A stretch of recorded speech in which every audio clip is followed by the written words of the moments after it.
While we've been watching through some of the posts going around on social media about the Black Lives Matters movement, I've noticed a lot of comments from people in my suburban community that we don't have those problems here, so there's no need for us to protest here. There's no need for our grocery stores to close down.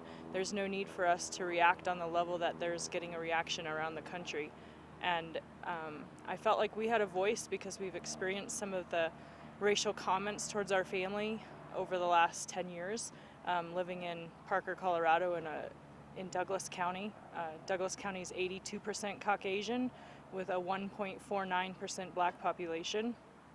We've just noticed since we moved into the community that people didn't know how to approach our family, how to talk to our family. They had lots of questions and curiosity about our family. Things like, where did you get your kids from? Are they adopted? I had one gentleman at a garage sale come up to me and say, it's really nice what you're doing for those types of kids by taking them in. We've had people ask us what part of Africa did they come from, just various comments that even though they seem innocent and curious, they're so hurtful, and they come from a place of naivety. They come from a place of white privilege where people don't even realize the things that they're saying to people and how hurtful they are. My kids have experienced the same kinds of comments at school. When they see them at school, they have made comments about the color of their skin. A lot of it was done in curiosity from the perspective of a child, but it doesn't hurt whether it comes from curiosity or whether it comes from a place of hate. It's the same pain.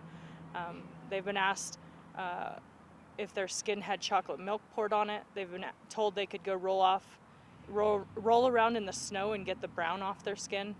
They've been told that they can't go to someone's birthday party because they're black.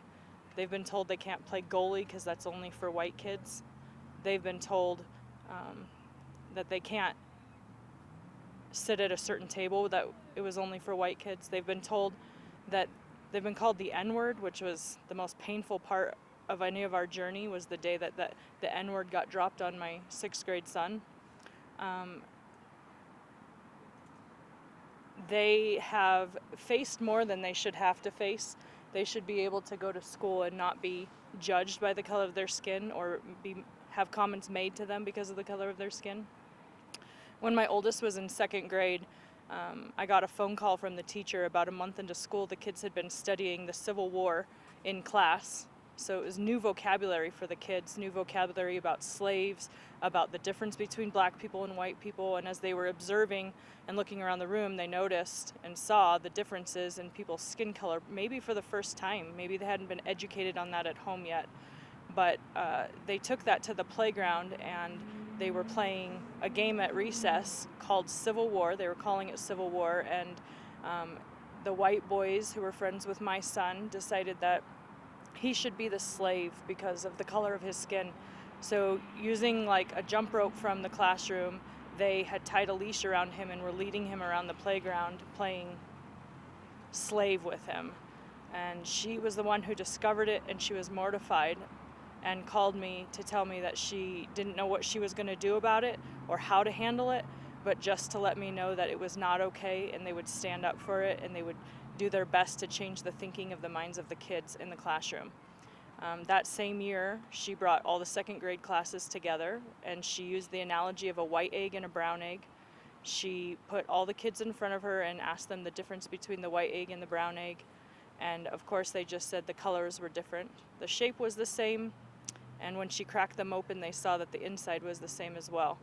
So that analogy has stuck with these kids, and it's stuck with me through time, that we all have the same insides, but our shells come in different colors. Yeah, as I'm an educator and I'm a teacher, and I deal with the same kinds of things in my classroom, and I always try and take the perspective that this is a teaching opportunity, because if a kid is at a place to make a comment like that, or if a kid is at a place where they are making racial discrimination against somebody, then they need education, they need to be taught, they need to be shown a different path.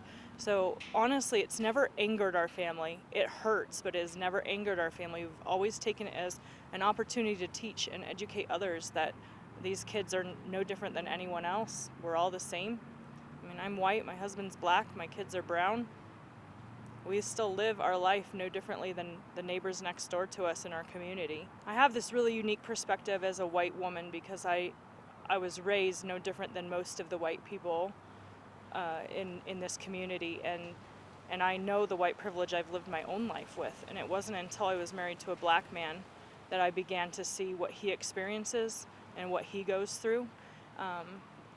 He's been pulled over multiple times, going 9 miles per hour over the speed limit. I go 20 miles per hour over the speed limit sometimes, and I'm not getting pulled over. He's had his card confiscated from him at Costco, and I had to go pick it up because it had my picture on it.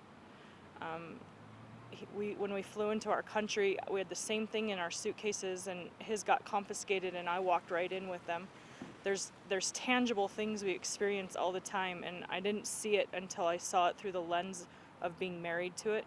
It doesn't mean I get it because I don't experience it myself, but I've watched it intimately happen to the people I love, and it's time for people to start saying that even if you don't understand, even if you don't experience it, you're listening and you're trying to make a difference. You're trying to understand the people who do have a story.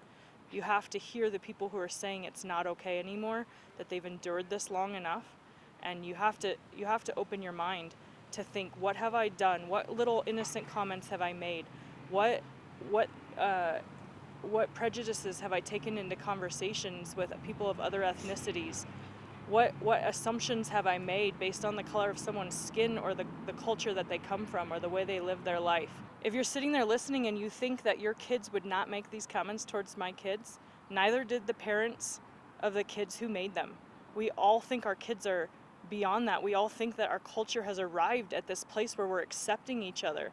We're all shocked when we hear these things. I'm shocked when my kids come home from school and tell me that another racial comment was made to them, because I think we all think we've arrived past that point, but we haven't. And my story is to tell you that you have to analyze and be intentional about teaching your kids. It can't be an assumption that they know how to respond or react to different situations. And it's being modeled by us as adults. It's being modeled by the people walking up and making naive comments to our family or asking curious questions that have so much racial discrimination underlying in them.